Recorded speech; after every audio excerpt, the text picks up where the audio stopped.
एक, बाइबल की जरूरत इसलिए है क्योंकि एक व्यक्तिगत प्रकाशन सबके लिए नहीं है।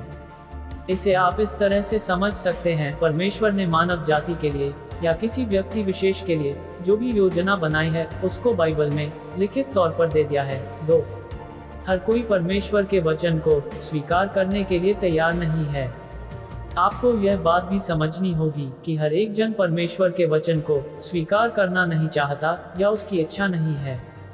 जैसा मूसा के समय में हुआ था, लोगों ने कहा कि मूसा ही हमसे बात करें, परमेश्वर न करें। निर्गमन 20 से 19। और परमेश्वर का वचन भी हमें बताता है कि परमेश्वर किसी से भी जबरदस्ती बात नहीं करता।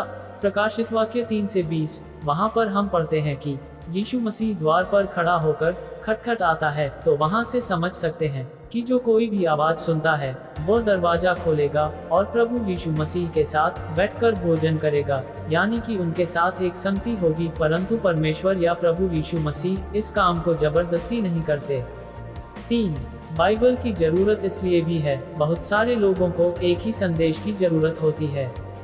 जैसे कि सुसमाचार एक ही है। अगर परमेश्वर हर एक से व्यक्तिगत रूप से बात करता तो हर एक को बार बार एक ही संदेश देना पड़ता। इसीलिए बाइबल की जरूरत है क्योंकि उसको एक बार लिखा गया और वह सबके लिए है।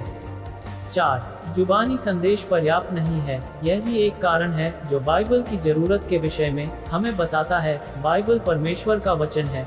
अगर परमेश्वर ने जुबानी तौर पर ही वचन दिया होता, कहने का अर्थ है कि अगर लोग सिर्फ याद करके उसे आगे सुनाया करते और ऐसे ही आगे बढ़ाते रहते, तो उसमें कोई न कोई नमक, मिर्च, मसाला, तड़का लगता रहता है और फिर वह वैसा प्रकाशन नहीं रहता है जैसा परमेश्वर देना चाहता था, या वैसे ही बात नहीं रहती जो परमेश्वर हमसे करना चाहता था। इसीलिए बाइबल को लिखित तौर पर हमें दिया गया है। 5, बाइबल की जरूरत में हम इस बात को भी समझ सकते हैं कि परमेश्वर ने लिखित तौर पर अपने प्रकाशन को इसलिए दिया है क्योंकि एक बात हर एक के लिए जरूरी है, वह उनका अंत मनुष्य की नियति परमेश्वर के सही प्रकाशन पर है।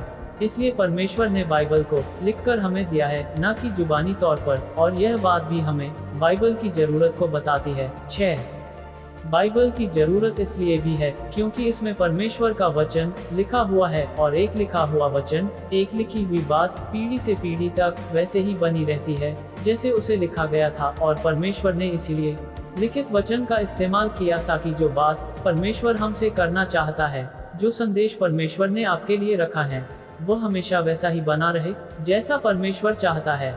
अगर बाइबल को जुबानी तौर पर दिया जाता तो हम कभी भी परमेश्वर के योजना को और वह हमसे क्या चाहता है नहीं समझ पाते। 7, बाइबल की जरूरत हमें इसलिए भी है क्योंकि यह हमें सही धर्म विज्ञान के बारे में सिखाता है। बाइबल में से हम सीखते हैं कि परमेश्वर कौन है, यीशु मसीह कौन है और हमें इस संसार में कैसा जीवन बिताना चाहिए, इस संसार का अंत कब होगा, इस संसार में क्या हो रहा है, शैतान कौन है। यह सब बातें हमें बाइबल से मिलती है। और यह हमें कैसे प्राप्त हुई, क्योंकि बाइबल को लिखित तौर पर दिया गया है। इसलिए आज भी हमारे पास जो बातें यीशु मसीह ने कही थी सुरक्षित तौर से हैं, उनमें किसी भी प्रकार का कोई भी फेरबदल नहीं हुआ है। प्रभु ने परमेश्वर ने ऐसा करने के लिए आज्ञा भी दी है। यशायाह 30 से 8।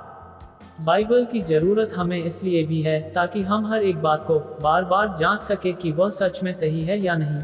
जब कोई व्यक्ति प्रचार करता है या यीशु मसीह के बारे में कुछ भी बताता है, तो हम उसको बाइबल से जांच कर समझ सकते हैं कि वास्तव में ऐसा लिखा है कि नहीं, या वह सही है या नहीं।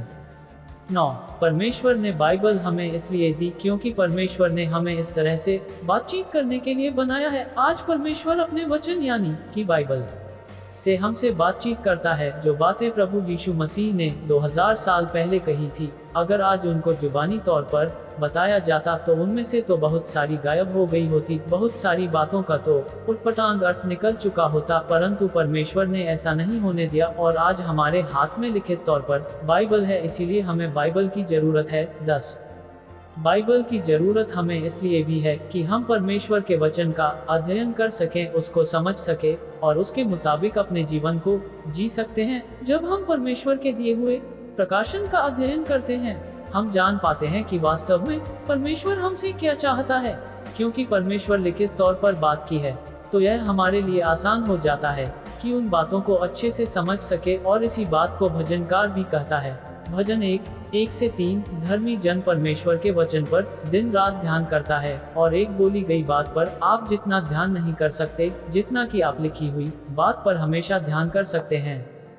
आज हमारे पास बाइबल लिखित तौर पर है और परमेश्वर का वचन वैसा ही है जैसा परमेश्वर ने दिया था। इसमें आज कोई भी मिलावट नहीं है, इसकी कोई भी बात इधर से उधर नहीं हुई है। इसलिए हम बाइबल पर पूरा भरोसा कर सकते हैं कि मेरे जीवन के लिए उतनी ही जरूरी है जैसे कि आपके लिए जिंदगी के और बाकी संसाधन।